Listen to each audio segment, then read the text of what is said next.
চুরাইবাড়িতে কোটি টাকার escape syrup জব্দ করল আসাম পুলিশ। আবারও বিশাল সাফল্য আসাম চুরাইবাড়ি পুলিশের। 1 কোটি টাকার মূল্যের নেশার সিরাপ আটক করে সাফল্য অর্জন করেছে পুলিশ।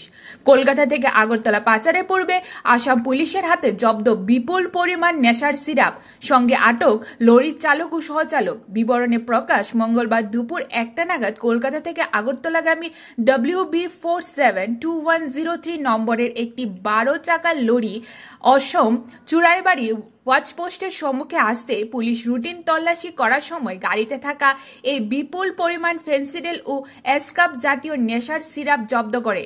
মোট 1100 বোতল ফেন্সিডিল ও 8600 বোতল এসকাপ সিরাপ, যার কালোবাজারে মূল্য প্রায় 1 কোটি টাকা বলে জানান ইনচার্জ প্রণব মিলি।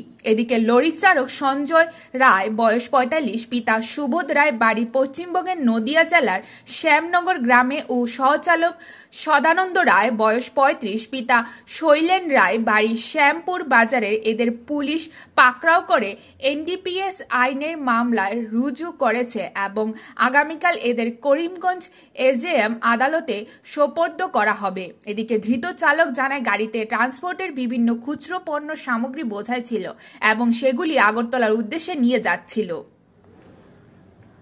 Bureau report, জনদর্পণ।